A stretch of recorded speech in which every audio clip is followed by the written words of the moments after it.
Juan Kapitulo 6, versikulo 35. Si Jesus miingon kanila, "Ako mao ang pan nga naghatag sa kinabuhi. Ang muari kanako dili nagayod gutomon, ug ang mutuo kanako dili nagayod uhawon." Pan sa kinabuhi.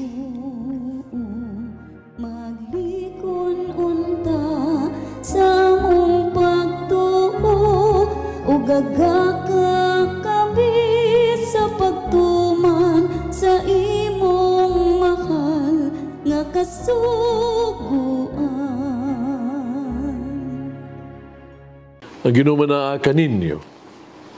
Santos nga Ebanghelyo sumala ni San Lucas. Niya may abot sa Jesus sa Nazaret, ang lugar diin dito siya nagdako. O ingon sa naandan, misulod siya sa sinagoga sa adlawng ipapahulay. Mitindog siya aron pagbasa sa kasulatan o gitunol kaniya ang basahon ni Propeta Isaías. Gibukhad niya kini, gibasa ang bahin diin kini nahisulat. Ang Espiritu sa Ginoo ani kanako. Tugay ginihugan ako aron isangyaw ang maayong balita ngadto sa mga kabus. Gipadala niya ako aron pagsangyaw sa kagawasan sa mga binihag ug aron pagpahiuli sa panan-aw sa mga buta ug kagawasan sa mga dinaldaog ug aron pagmantala sa tuig sa kaluoy sa Ginoo. Pinagilukot ni Jesus ang basahon, gihatag kini pagbalik ngadto sa alagad, umilingkod siya. Mituto kaniya ang mga tao dito sa sinagoga, umingon siya kanila. Karong adlaw natuman kining bahinas kasulatan, iyong gayod sa inyong nadungog. Ang tanan midayeg kaniya, unahibulong sila sa malamon ng mga pulong, nagikan sa iyang bakbak. Namingon sila, "Dili ba kini siya maama ng anak ni Jose?" Mingon si Jesus kanila, "Sa walay pagduha-duha, sultihan ko ninyo, ako ninyo, bahin sa panultion, na nagkanayon, mananambal, tambali ang imong kaugalingon. Busa, buhata ang inyong kaugalingong lungsod, ang amoang nadungog nga imong gibuhat sa Kafarnaum." Umingon siya, "Inan ko kamo, walay propeta nga gidawat sa iyang kaugalingong lungsod. Sa pagkatinuod, sultihan ko kamo, daghang mga balong babae dito sa Israel sa panahon ni Elias. Sa dihang ang langit wala magpaulan sulod sa 3 ka tuig ug 6 ka bulan. O sa dihang miabot ang dakong gutom sa tibuok yuta. Apan wala ipadala si Elias ngadto sa bisan kinsa kanila, kundi ngadto lamang sa usa ka babae, no? Balong babae nga sa Saripta, sa lungsod sa Sidon. Ano'y daghan usab nga mga sanlahon sa Israel sa panahon ni Propeta Eliseo, pa wala bisan usa kanila nga naayo, kawas kang naaman nga taga Syria. Sa ilang pagkadungog ni ini, nangalagot sila, nangasuko pag-ayo, ang tanan atua sa sinagoga. Nahindog sila, ug ilang giabog sa Jesus ngadto sa gawas. Ni ilang gidala siyang ngadto sa kinatum niyang bahin sa bungtod aron ilang unta siyang ihulog sa pangpang para miagi siya sa dawala nila ug miikyas.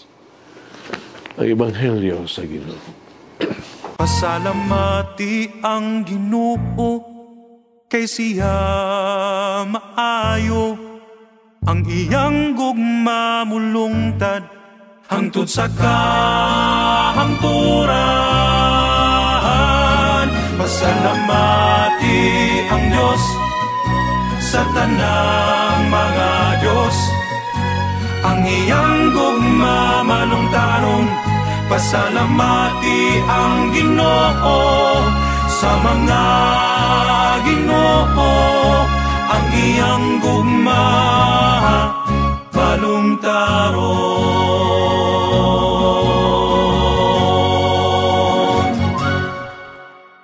Dunay duha ka reaksyon nga ato ang kamalandungan sa Ebanghelyo karon atong nadungog. Una mo ang pagdaig. Gipahayag ni Jesus ang iyang misyon. Mao kini ang buhaton ni Jesus alang kanato. May niya siya aron pagtuman sa tagna ni Propeta Isaías nga makita nato sa kapitulo chapter 61 verse 1 hangtod sa verse 2. Unsa man ang reaksyon sa iyahang tagilungsod? Giingon nga ang tanan nagadayeg kaniya ug natingala. Usa dihay pagdayeg, adunay pagdawat. Ang tanan nagatuo kaniya. Ngano man, kitungod kay ang Espiritu sa Ginoo ana kang Hesus. Kitungod kay ang balaang Espiritu milihok diha kaniya. Ikaduha nga reaksyon mo ang pagsalikway. Adunay mga nagaduha kang Hesus. Dunay mga nangutana sa iyang motibo o sa iyang kagikan. Nangutana sila, dili ba kini siya anak man sa ni Jose? Panday? Dili ba madawat ang mga pulong ni Jesus? Ngano man, tungod kay siya usa lang kanila. Tungod kay siya nagdako uban kanila. Siya familiar kaayo kanila, ordinaryo ra kaayo siya para kanila. Dili nila madawat ang usa kanila mas mahibalo sa kasulatan ug siya mamahimong katumanan sa tagna ni Isaías. Labaw tanan ang tagilungsod sa Nazaret di makadawat nga ang mga ubos ug kabus makasulod sa gingharian sa Dios. Di sila makatuo ng mga kabus na walay gahom, maninudaog o mga sinilikway nga labing gamay o wala gyud maghimong paboran o dawaton sa Ginoo. O sa ilang isalikway sa Jesus ang iyang mga pulong o ganing ipapahawa siya sa lungsod. Ang mga buhat sa mga apostoles atong mabasa na ang Diyos nagdihog kang Jesus nga nasaritnon sa balaang Espiritu. Karon kung naa kita sa usa ka sitwasyon diin kita mahagit sa pagbalos sa pagbiay-biay ni adtong makahimo kanato og sayo. Munong kita og mga ampo una sa balaang Espiritu aron mahupay o maputli ang atuang pagbati. Kung kita nasa usa ka sitwasyon diin kita hapit na mapakya sa tuang mga proyekto, tagunahin nato ang balang Espiritu sa pagdasig ka nato sa haro kita maikag, no? Mabayo ang ato ang mga kasing-kasing. So diha nga kita anaan sa usa ka sitwasyon nga kita matintal pag-atras o pagpugong sa usa ka butang gikan ni adtong nanginahanglan sa tuang tabang. Mag-ampo kita sa balang Espiritu sa paghimo kanato nga maluluyon ug maumamahon ni adtong mga tawhana. Karon kitang mudanghop og hinuduman nga balaang Espiritu sa matag lihok o desisyon nga atong himuon. Sugilayon kini sa yugto sa kinabuhi ni Santo Tomas de Aquinas. Sa dihang professor pa siya sa Universidad sa Paris. Usa ka komunidad sa mga madre, no? Miduol kaniya. Usa ka superiora. Gidala sa superiora ang usa ka totog manindot kayo nga libro. Siya sulti kaniya ang mga pahinani ining libro blanco, no? Ang tanan yung padayon, nining mga panid palihog in town, hangyo sila. Isulat alang kanamo ang lagda, ang rules, di ang gagamito na mo sa relihiyosong pundok. Isip kiya. Isugod si Tomas. Malipayon kayong mibalik siyang kumbinto ang Madre Superior. May niya ang iyang mga kaubang relihiyoso, mga madre. Nagtuo siya nga, maabot pa ganing usa ka bulan tingali, aron ng ilang ipangayo, gikan sa Tomas Mahuman. At sa pagkasunod, adlaw may abot si Santo Tomas. Iuli ang libro. Natingala, apa na hinahinam ang Madre Superior, nga nangutana, nahumanan ni mo? Mitando si Tomas. Unya paghuman, nilakaw ni pauli. Nagdali, pagyablihan dayon sa Madre Superior ang libro. Adunay duha lamang di ikapulong ang gisulat sa unang panid. Sa libro, o kining nasulat. Will it. Buhata lang.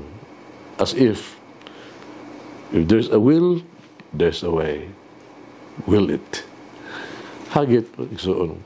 Gisi ba nato ang usaha ka tao na dili kaayo madawat o katuan kung ang iyang kaagi mahibuloan nato? Mag-ampo kita. Mayagahong nga Diyos, maluloy ang amahan. Salamat ako kanimo. Gidahig ko ikaw. Magimaya ko ikaw sa padala ka namo sa imong bugtong anak nga si Jesucristo arong pagpangita ka namo, pag-alagad o pagluwas ka namo. Sa imong dakong kaluoy, tabangi ako nga kanunay mutuo kaniya. Mahimong sama kaniya. Ihatag ka na ko ang imong grasya sa pagkigugma kaniya o sa kinabuhi alang lamang kaniya. Amen. Mama Mary, free me from my spiritual blindness so I may be fertile ground for God's word to grow. Langin na Diyos mga gahong sa tanan, Amahan, Anak, Espiritu Santo. Amen. May the Lord of the divine mercy bless us all. Heal us from all diseases and suffering. Ayun unta niya kita. Tanang mga sakit na to sa lawas. O sa kalag. Body and soul. In the name of the Father, the Son, and of the Holy Spirit.